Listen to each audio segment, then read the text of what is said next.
Question 1 says, from a point Q, the length of the tangent to a circle is 24 centimeter and the distance of Q from the center is 25 centimeter. So let's first draw a figure corresponding to the statement and then we'll understand what the question is asking us to do. So here's a circle with center O that we will use to draw our figure. So we have to take a point Q which is outside this circle because we have to draw the tangent from Q. So let's say that Q is this point here, and through Q, now let us draw a tangent to this circle like this. Okay, and let's say that the point of contact of the tangent is P. So we are told that the length of the tangent is 24 centimeters. So this means that PQ, this length is 24 centimeters and the distance of Q from the center is 25 centimeters.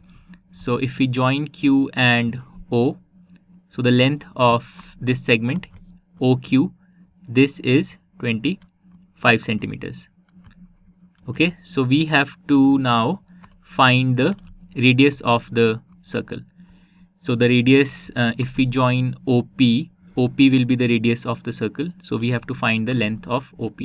And you can see that this is a very easy question because what we are getting in this figure is a right angled triangle because OP is perpendicular to PQ. So this angle here is 90 degrees. And that's because the tangent at the point of contact, the tangent is perpendicular to the radius through that point of contact. So OP will be perpendicular to PQ, and this enables us to find the radius, which is OP, very easily by applying the Pythagoras theorem. The Pythagoras theorem to triangle OPQ. So OPQ is this triangle, right angled triangle in the figure.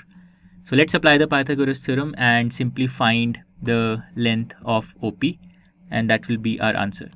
Okay, so OP square will be OQ square. OQ is the hypotenuse, so OQ square minus PQ square. So PQ is the other side.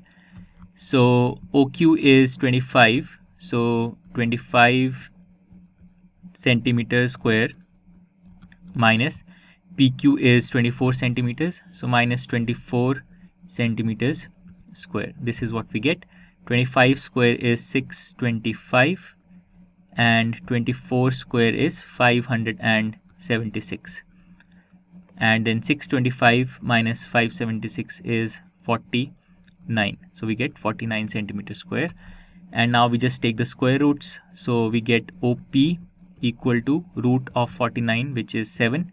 So OP is equal to 7 centimeters.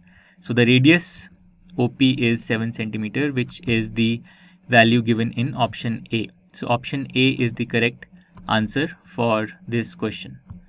Okay, so that completes question number 1. To know more about how QMath can help you become a master of math, explore QMath Leap, a live online classroom program taught by highly experienced and committed teachers.